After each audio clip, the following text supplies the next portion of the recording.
அனைத்து விவசாய சொந்தங்களுக்கும் வணக்கங்க. கால்நடை வளர்க்கும் விவசாயிகளுக்கு ரூ. 3000 வந்து மானியம் குடுக்குறாங்க. அந்த மானியத்த யாரெல்லாம் வாங்கலாம்? அதுக்கு என்ன தகுதி? யார்கிட்ட போயிட்டு விண்ணப்பிக்கலாம் என்பத பத்தி தாங்க இந்த பதிவு. இந்த வீடியோவ முழுவதும் பாருங்க.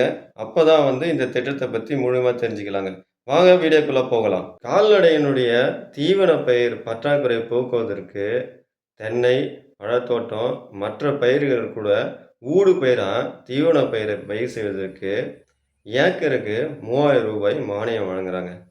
ஒரு விவசாயிக்கு 1/2 ஏக்கர் முதல் 2 1/2 ஏக்கர் வரை தீவன பயிர் ஊடு பயிரா செய்வதற்கு அரசாங்கம் மானியம் ரூ. 3000 வழங்குதுங்க. தீவன பயிரை தங்களுடைய நிலத்துல விதைப்பு செய்த பிறகு உங்கள் கிராம நிர்வாகிகளிடம் அடங்கல் சீட்டு வாங்கணுங்க. அதுக்கு அடுத்தது நீங்க தீவன பயிர் வந்து விதைப்பதற்கான செலவு ரசீது இதுவும் அடங்கலும் 2யும் எடுத்துட்டு கால்நடை மருத்துவரிடம் சென்று இத விண்ணப்பிக்கணுங்க.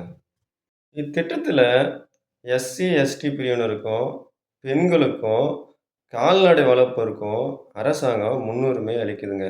இத்திட்டத்தை பெறுவதற்கு விவசாயிகள் பாசன வசதி கொண்ட 1/2 ஏக்கர் நிலம் வைத்திருக்க வேண்டுங்க. 2 ஏக்கர் மேல மிகாமலும் நிலம் வந்து இருக்கக்கூடாதுங்க. அதுக்கடுத்தது பார்த்தீங்கன்னா, இது தொடர்ந்து 3 வருடம் இந்த தீவன பயிர வந்து நீங்க வந்து தொடர்ந்து பயிரிட்டு வரணுங்க. இத்திட்டத்தில எஸ்டி மற்றும் எஸ்சி பிரிவினருக்கு 30% இடஒதுக்கீடு உண்டுங்க. நீங்க கடந்த வருடம் இந்த திட்டத்தின் கீழ் நீங்க மானியம் வாங்கியிருந்தீங்கன்னா, இந்த வருடம் நீங்க வந்து என்ன செய்ய முடியாதுன்னா, இந்த திட்டத்தில விண்ணப்பிக்க முடியாதுங்க. இந்த பதிவு உங்களுக்கு பிடிச்சிருந்தா லைக் பண்ணுங்க, ஷேர் பண்ணுங்க. மறக்காம நம்ம சேனல சப்ஸ்கிரைபிள் பண்ணுங்க. நன்றிங்க.